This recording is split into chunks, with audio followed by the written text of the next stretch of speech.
De la Grèce à la Norvège, de l'Espagne à l'Angleterre, la randonnée est devenue très tendance en Europe. La marche, c'est jeune, écolo et bon pour la santé. Et puis, il n'y a qu'à pied qu'on est proche de la nature.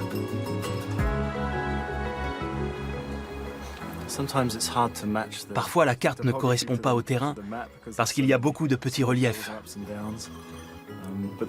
Mais ce chemin est bien indiqué et il faudrait que je fasse exprès de me perdre.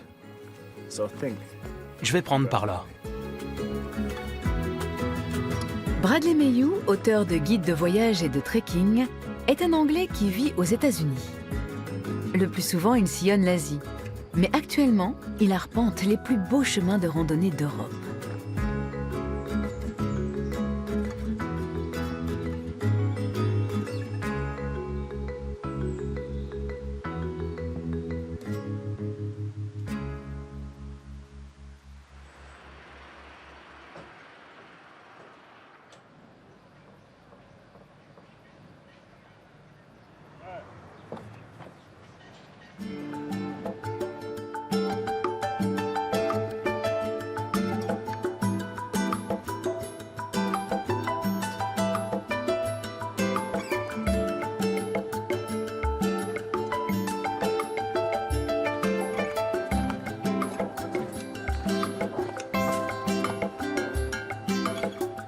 Le géographe Miguel Salvacapo s'occupe de l'entretien du plus long sentier de randonnée de Majorque.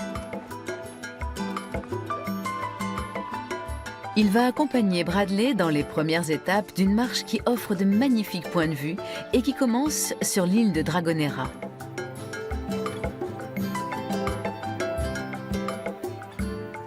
Alors, qu'est-ce qui m'attend? Nous commençons dans les montagnes plus basses du sud-est de l'île. Parfois nous longerons la côte et parfois nous marcherons en montagne. Nous nous dirigerons ensuite vers le centre, où se trouvent les plus hauts sommets. Nous passerons par des villages de montagne, des paysages en terrasse, des forêts de chênes. Ça a l'air très varié. Oui.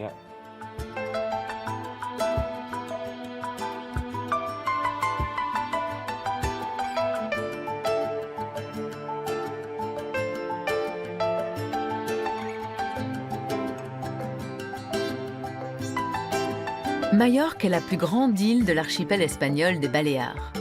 Le long de la côte nord-ouest s'étend la Serra de Tramuntana, une chaîne de montagnes que la route de la Pierre Sèche parcourt sur près de 150 km depuis Porte d'Endrache jusqu'à la petite ville de Pollença.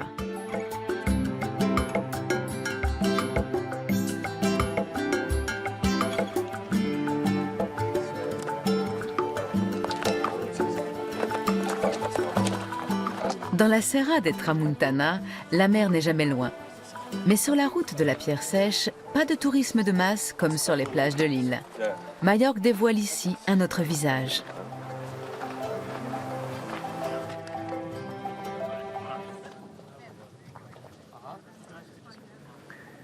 Ce chemin appelé officiellement GR 221 est praticable même en hiver, une saison pourtant pluvieuse.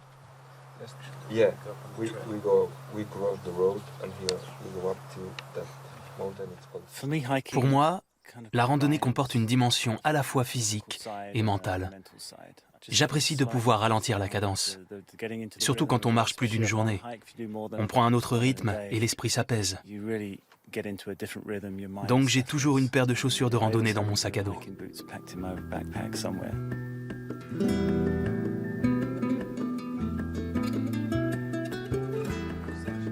En 2011, l'UNESCO a inscrit la Serra de Tramuntana au patrimoine culturel mondial. Dans les montagnes côtières plutôt sauvages, on trouve des traces de l'histoire qui remontent jusqu'au Moyen Âge.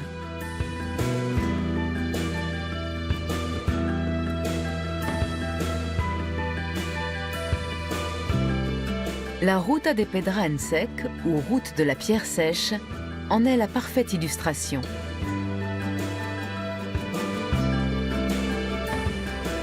Ces tronçons pavés et ces murets construits sans mortier datent pour partie du XIIIe siècle. Miguel coordonne le travail des maçons sur le sentier de randonnée qui suit autant que possible les anciennes voies postales et pistes équestres de Majorque.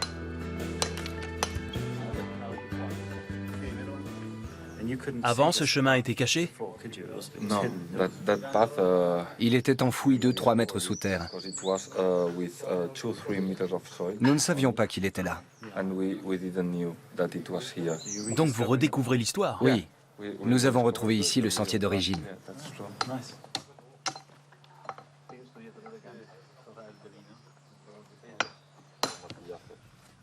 Les pierres sont posées sans mortier ni ciment. Bradley veut essayer.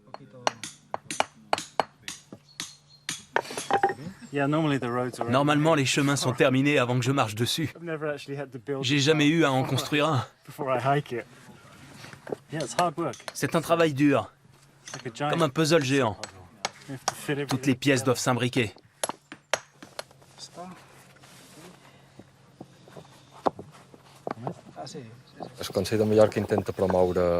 Le gouvernement de Majorque veut promouvoir la randonnée parce que c'est une activité écologique et une forme de tourisme compatible avec le développement durable. C'est pourquoi nous restaurons et nous balisons ces chemins. Nous voulons aussi prolonger la saison touristique habituelle qui va de juin à septembre. Comme Miguel, Pedro Bisbal et son collègue travaillent pour le gouvernement de l'île. Nous cherchons une pierre qui convienne à peu près. Celle-ci pourrait faire l'affaire, mais la pointe nous gêne. Alors nous la taillons un peu pour pouvoir l'encastrer. Autrefois, beaucoup de gens travaillaient sur les routes sans être payés, simplement en échange d'un repas. Là, nous sommes 4. À l'époque, il y avait certainement 30 ou 40 hommes pour construire cette voie. Quand une pierre tombait d'un muret, le premier qui passait par là la remettait en place.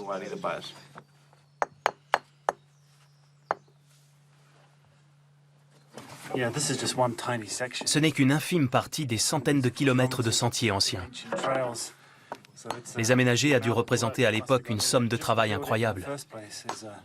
Et les remettre en état aujourd'hui est une tâche colossale.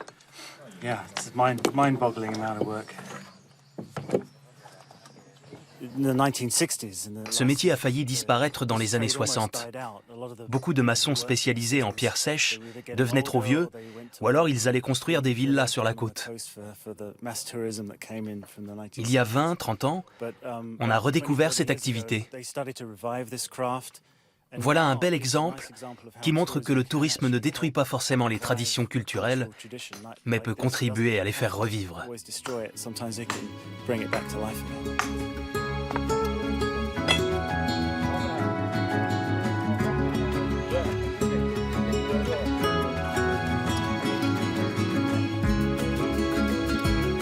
Les murs en pierre sèche servaient en outre à l'aménagement de terrasses pour l'agriculture à flanc de coteaux.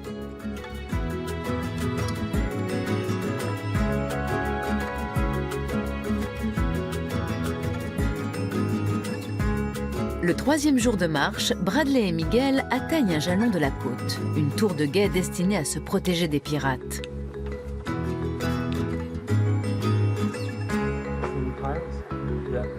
Ceux-ci venaient en général des côtes africaines.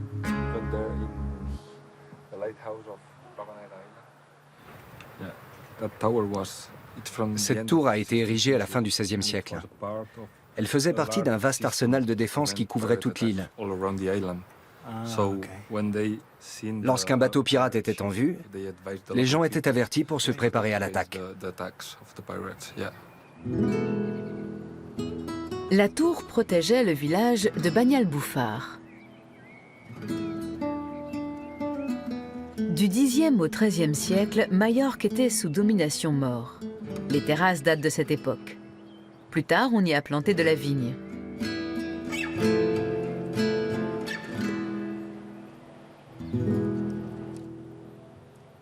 Au XIXe siècle, le phylloxéra a ravagé les vignobles et les terrasses ont été abandonnées. Elles ont été redécouvertes il y a quelques années seulement. Paovic est l'un des 5 vignerons de la coopérative de Bani al-Boufar.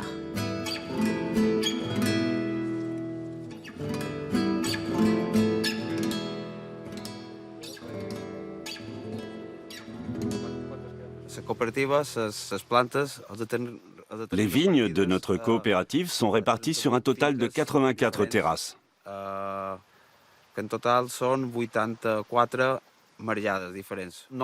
Nous sommes 5 vignerons et chacun de nous possède son lopin de terre.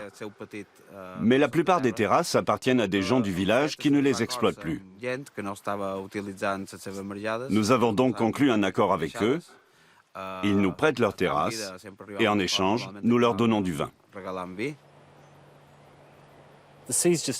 La mer ne se trouve qu'à une trentaine de mètres et on le sent dans le raisin et le vin. C'est dans le sol. Et puis la brise marine s'infiltre dans les plantations. J'ai vu comment les vignes étaient cultivées et maintenant, j'aimerais bien faire une dégustation. J'ai hâte de goûter ce vin. La coopérative de Paovic produit un malvoisie blanc sec qui correspond bien au goût des clients d'aujourd'hui.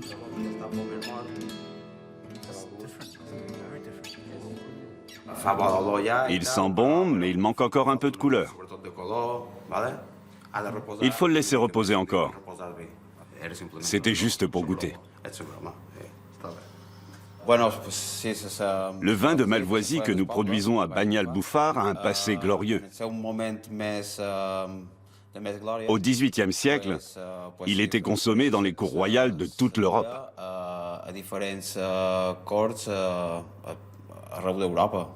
C'est pourquoi il était considéré comme le vin des rois.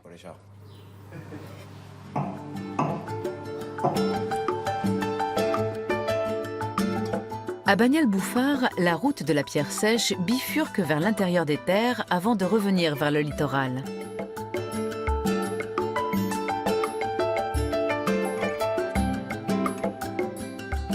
À partir de 1867, un marginal, grand voyageur et naturaliste, s'est installé dans une propriété qui surplombe la côte. Luis Salvador d'Autriche-Toscane. Sur ces terres, l'aristocrate a fait aménager des sentiers. L'un des plus beaux commence dans la petite ville de Valdemosa. À Majorque, on l'appelait l'archiduc. Miguel et Bradley vont marcher sur ses traces.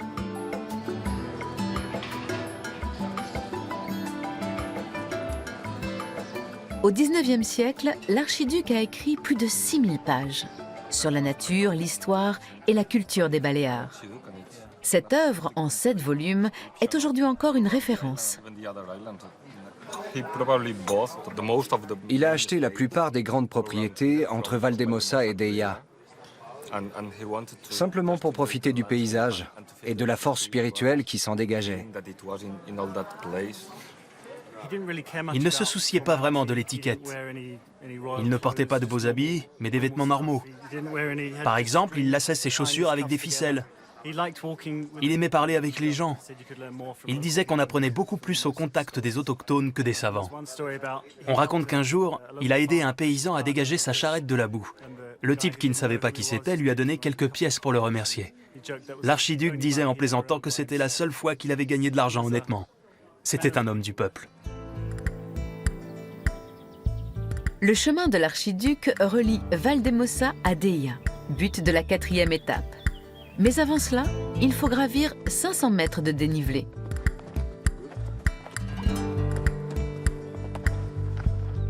En principe, le printemps est doux et agréable à Majorque. Le temps change vite en altitude. Surtout ce mois-ci. Mais un peu plus haut, le ciel sera peut-être plus dégagé. On va voir. Les nuages cachent la vue sur la côte.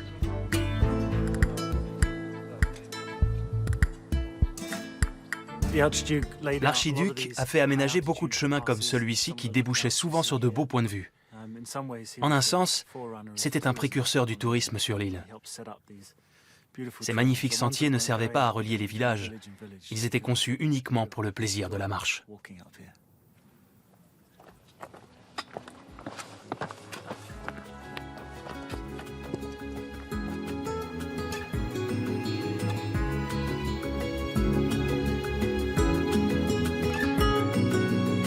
La route de la pierre sèche arrive à Deia, le village d'artistes de Majorque, ou du moins le premier à avoir attiré la bohème de toute l'Europe. Dans le cimetière attenant à l'église fortifiée, Bradley et Miguel découvrent qui y a vécu.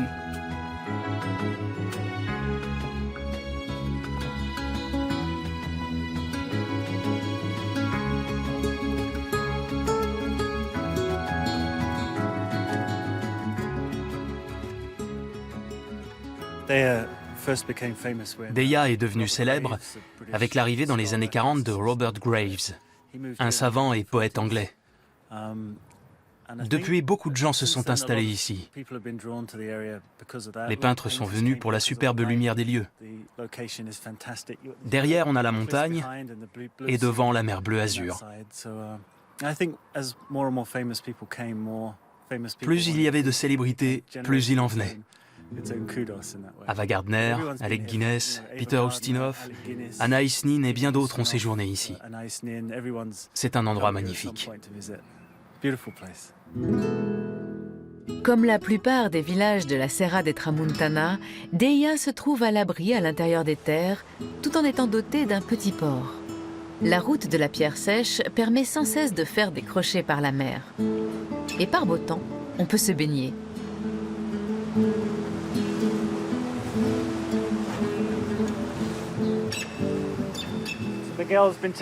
Miguel m'a dit qu'il existait un autre chemin le long des falaises et du littoral. Mais par ce temps et avec ce vent, il déconseille de le prendre. Donc nous allons remonter dans la montagne et suivre la crête. À partir de Deia, Bradley et Miguel arpentent de nouveau un tronçon restauré de la route de la pierre sèche.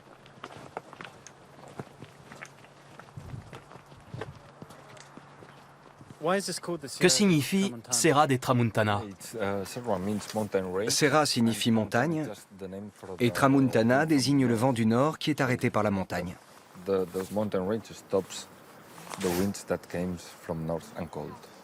C'est pour ça qu'il pleut? Oui, la pluie s'accroche aux montagnes quand le vent vient du nord. C'est une barrière. De l'autre côté, là où sont les hôtels, il fait beau. En général, il pleut moins là-bas. Désolé, mais nous sommes dans le nord. Merci. Mais on dirait que ça va s'améliorer.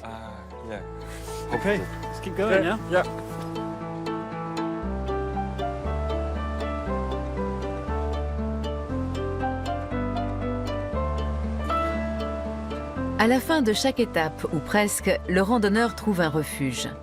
La Muleta, une ancienne station de télégraphe, dispose d'un dortoir de 30 places.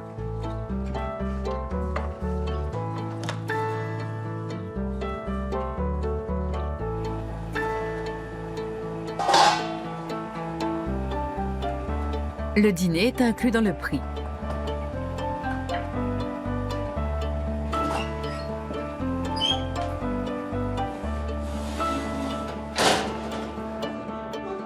Les convives aident à servir et à débarrasser. Ils mangent tous ensemble et échangent des tuyaux sur le sentier. Les refuges proposent le gîte et le couvert à des tarifs imbattables.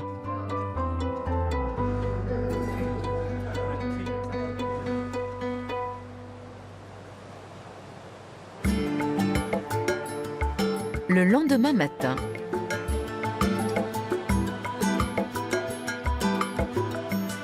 depuis 100 ans, un tramway relie le port de Solier au centre-ville.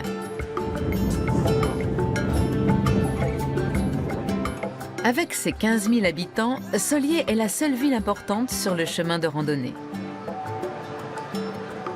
Bradley veut y passer la journée.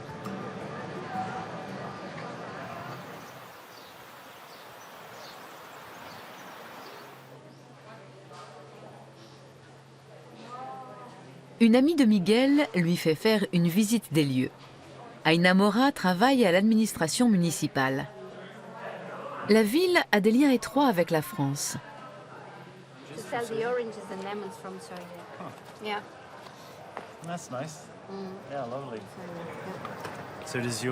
Vous avez des origines françaises? Oui. Vous avez de la famille là-bas? Oui, ma grand-mère est née en France. Ils avaient un restaurant à Nantes. J'ai une photo. C'est elle? Oui, c'est ma grand-mère. Les gens sont partis de Solier pour vendre des oranges et des citrons en France. Sur place, ils ont ouvert des commerces. D'abord sur la côte, à Marseille et à Sète, puis à Lyon, à Belfort, Paris.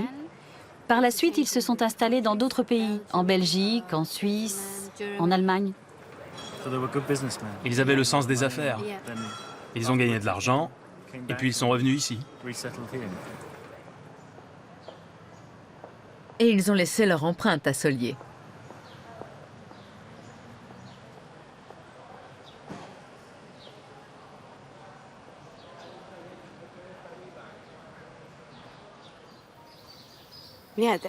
En France, ils ont découvert ce style, l'Art Nouveau, et l'ont importé à Solier.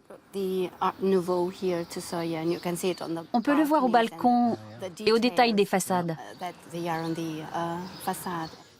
Donc ils ont rapporté l'argent pour construire ces immeubles, mais aussi ce style. Ils ont rapporté tout ce qu'ils avaient vu en France et en Europe. L'histoire des gens et de la ville se reflète dans l'architecture de ces bâtisses. Oui. Ok, on continue?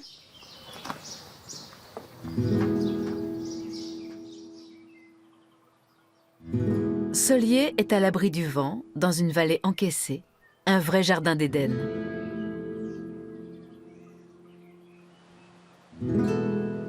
En contrebas, on trouve les orangers qui sont étroitement liés à l'histoire de la ville. On en dénombre 120 000.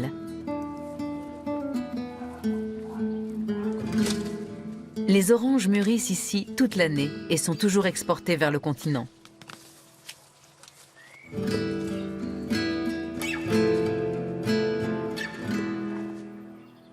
Au-dessus des champs d'agrumes s'étendent les oliveraies qui font la fierté des habitants de Solier.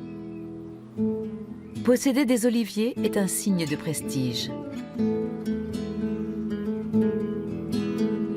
Certains arbres sont vieux de plusieurs siècles. Ces parcelles appartiennent à des familles? Oui, et elles récoltent elles-mêmes les olives. Vous aussi, vous l'avez fait, enfant? Oui. Pour gagner un peu d'argent de poche, les enfants cueillaient les olives. On avait des paniers plus petits que les adultes. Mais on mettait des pierres au fond pour les remplir plus vite. Mais on s'est fait attraper. Et ça a bardé.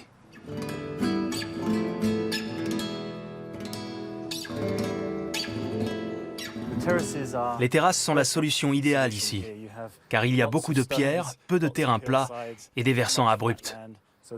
Elles permettent de gagner des terres arables et empêchent l'érosion des sols. Bref, c'est vraiment un système de culture intelligent. Les terrasses sont là depuis des siècles, et en plus, elles sont belles. Dans les oliveraies, il y a souvent des dépendances où l'on passe volontiers les week-ends.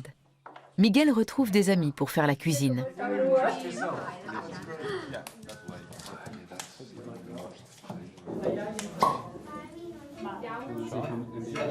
Au menu, un plat typique de Solier, une potée d'escargot.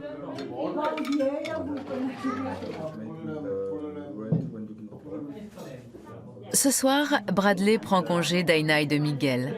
Les prochains jours, il marchera seul.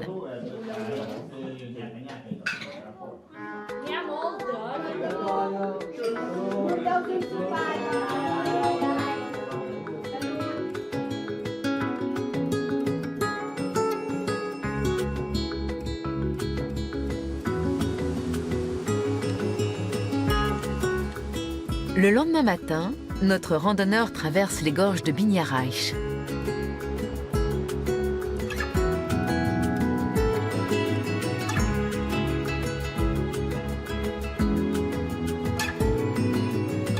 La route de la Pierre Sèche suit ici un ancien chemin de pèlerinage de 3,5 km de long sur 800 mètres de dénivelé.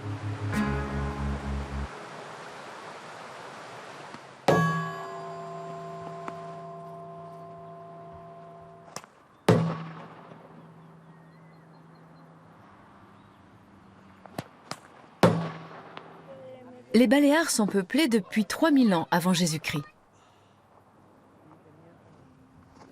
Les premiers habitants chassaient à l'aide de lance-pierres qu'ils fabriquaient avec du sisal. Quant aux projectiles, ils les trouvaient sur la plage.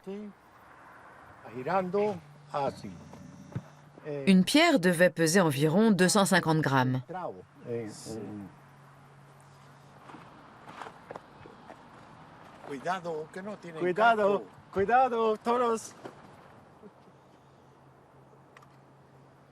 C'est avec ces frondes que les insulaires se sont défendus contre les invasions romaines. Plus tard, elles seront utilisées par les armées de Carthage.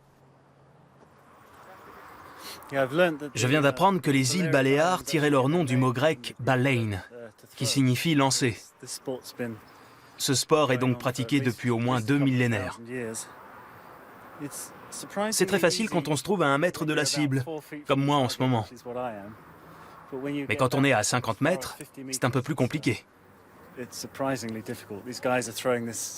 Ici, les gars lancent les pierres à 100 ou 200 mètres et elles atteignent une vitesse de 200 km/h. Ils sont vraiment doués.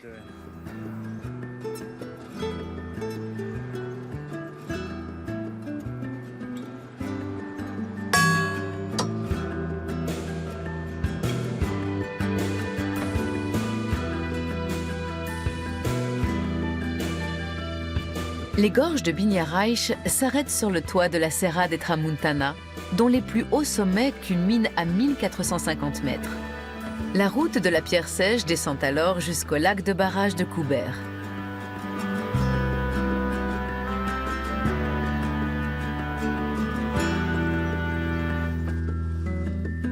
Nofré Bisbal vient voir ses abeilles une fois par semaine.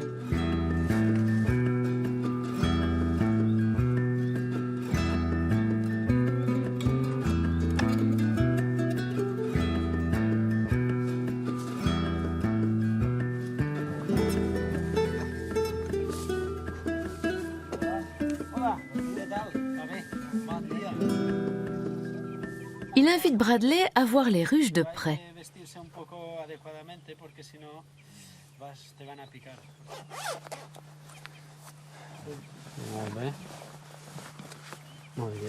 Les abeilles de la Serra de Tramuntana sont résistantes, mais aussi très agressives.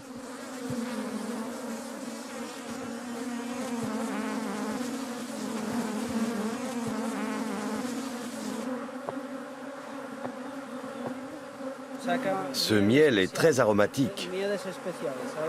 Nous avons gagné le prix du meilleur miel des Baléares à plusieurs reprises.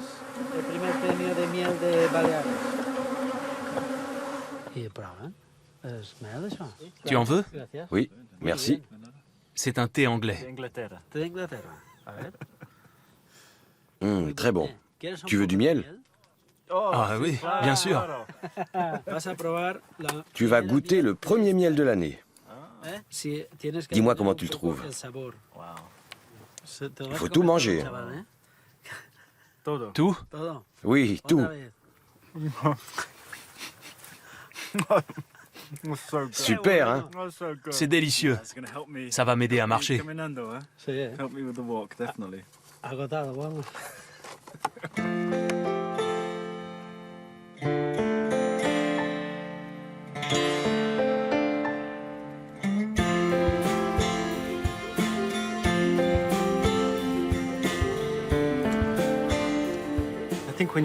Quand on marche pendant plusieurs jours, on découvre un tas de paysages différents.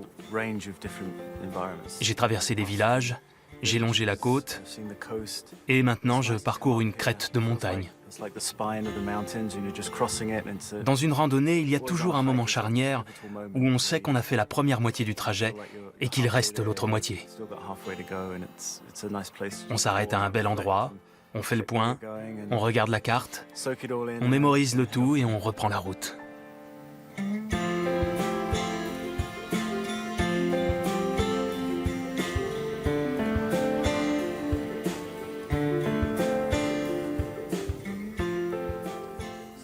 Ce col se situe au cœur de la Serra des Tramuntana. Là-bas, c'est le plus haut sommet. Mais il y a une installation militaire, donc je ne peux pas y monter. Je vais aller au refuge de Tossalsverds, qui se trouve derrière cette montagne. Il y a 3 itinéraires possibles. Je peux descendre dans cette vallée escarpée, je peux prendre ce versant et profiter de la vue sur le lac, ou aller par là. C'est le chemin le plus direct. C'est celui que je vais prendre.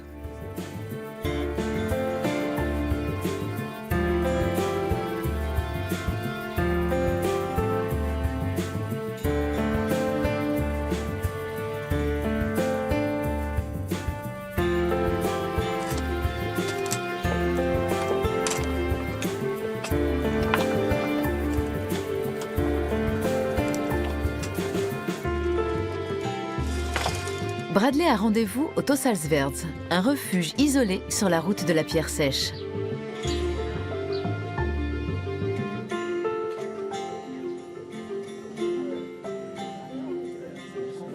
Depuis 25 ans, la princesse Astrid zu Stolberg vit à Majorque et travaille comme guide de randonnée. Elle n'accorde aucune importance au titre de noblesse. Sa passion, c'est la nature majorquine.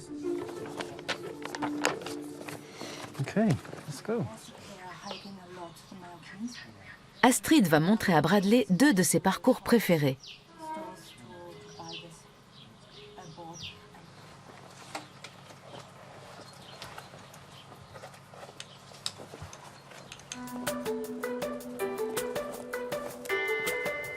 La route de la pierre sèche offre souvent des itinéraires bis ou des bifurcations. Certains permettent de découvrir l'histoire et la culture de l'île. Le château d'Alaro date de l'époque romaine. Il a pris une importance stratégique au Xe siècle, quand les Sarrasins ont occupé Majorque.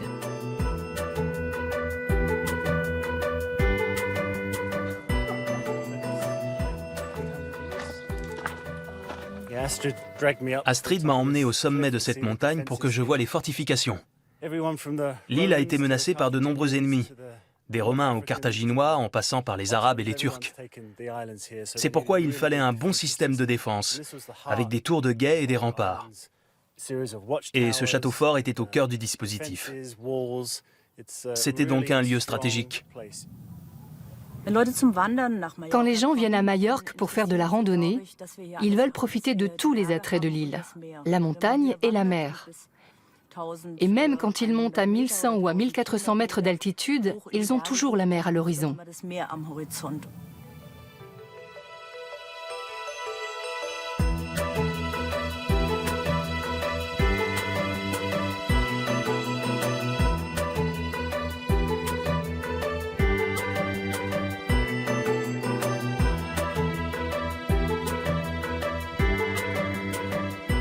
Parcourir 6 km sur 600 mètres de dénivelé demande quelques efforts. Astrid conduit Bradley à travers le torrent de Pareis, un canyon creusé dans la roche.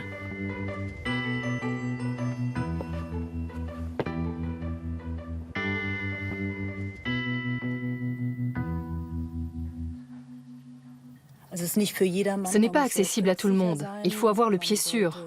À certains endroits, il vaut mieux ne pas avoir le vertige. C'est une marche de plus de 5 heures, relativement exigeante. Ce circuit existe depuis les années 20. C'est à cette époque que les premiers touristes sont arrivés sur l'île et qu'ils ont parcouru le torrent de Pareis. En ce moment, ces bassins sont quasiment à sec. Mais quand il pleut, l'eau dévale de la montagne. C'est l'eau qui a façonné ces gorges magnifiques sur environ 6 millions d'années. Là, il fait beau, mais s'il se met à pleuvoir, il faut sortir d'ici très vite.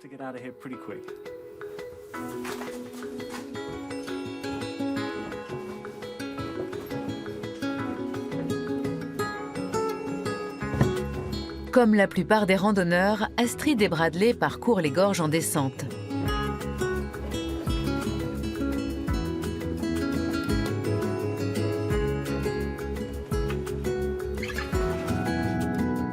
Ils débouchent sur l'une des plus belles plages de l'île.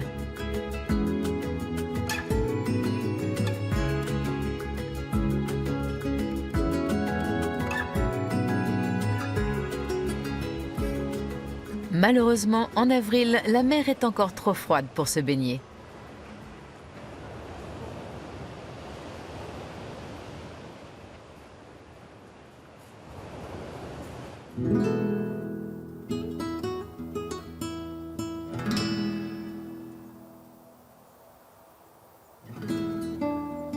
Le lendemain, Bradley arpente l'un des sites les plus isolés de Majorque. Un endroit idéal pour observer les vautours. Avec une envergure pouvant atteindre 3 mètres, le vautour moine est le 2e plus grand rapace d'Europe. Juan José Sanchez travaille là où nidifie cet oiseau.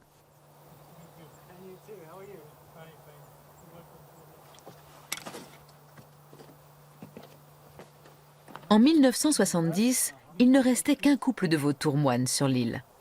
Avec des amis, Juan José a fondé une association pour les protéger.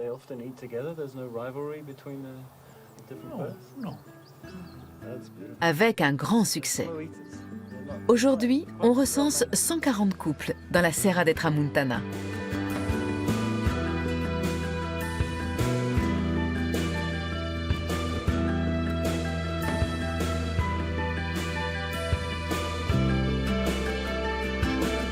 Pour les 2 dernières étapes de la randonnée, Bradley retrouve Miguel.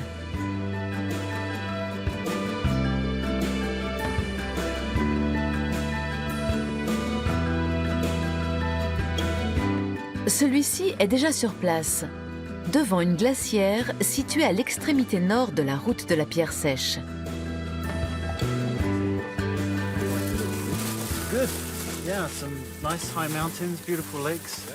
Miguel a participé à sa restauration. C'est un bon point de rendez-vous. On ne peut pas le rater. Les gens ramassaient de la neige dans le coin. Ils disposaient en alternance des couches de neige et d'herbe dans la glacière et la remplissaient ainsi jusqu'à ras bord.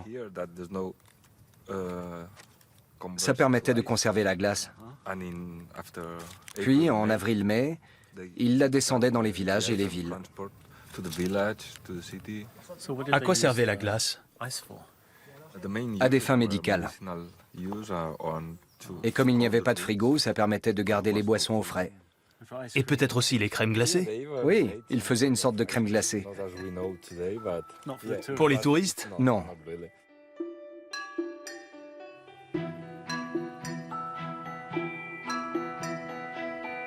Dernière descente.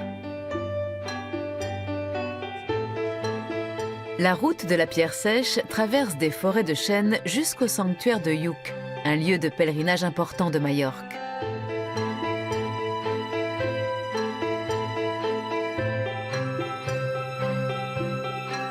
À Lluc, on voue un culte à la sainte patronne de l'île. Pèlerins et randonneurs peuvent y passer la nuit. C'est ce que comptent faire Bradley et Miguel.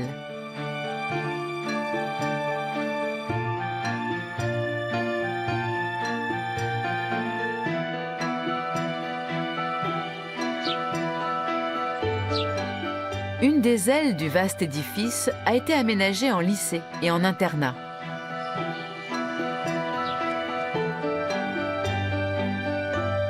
L'établissement ne compte que 40 élèves, âgés de 7 à 14 ans. Depuis 2 ans, Johanna Maria y partage ses journées entre les maths, l'histoire et les jeux de ballon à la récréation.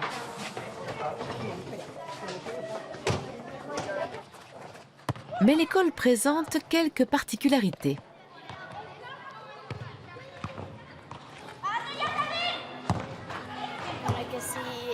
Si tu veux jouer d'un instrument ou chanter, tu peux le faire ici. Pour ça, tu suis des cours particuliers. Mais si tu t'intéresses pas à la musique ou au chant, tu n'as pas ta place dans cette école.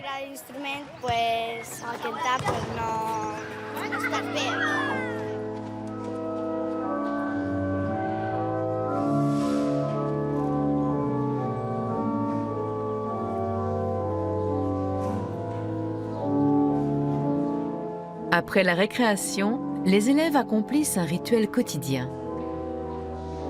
vêtus de soutanes blanches et bleues, les Blauets, se rendent à l'église de pèlerinage.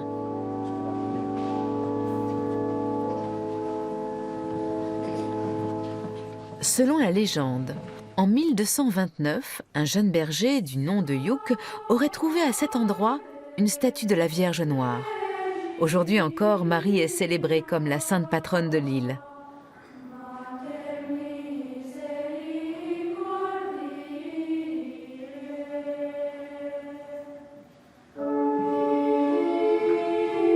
En son honneur, le chœur des Blauets chante le Salve Regina, et ce, chaque jour sans exception, depuis 1531.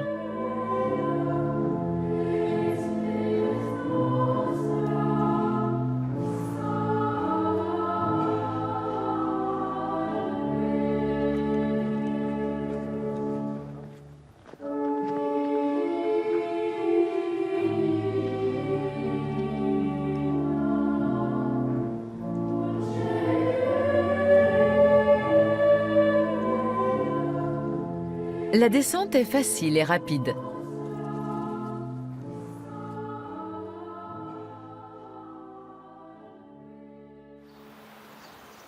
Les deux hommes arrivent au terme de la dernière étape, Pollença, une petite ville située dans l'extrême nord de Majorque. Officiellement, la route de la pierre sèche s'achève sur la place du marché de Pollença.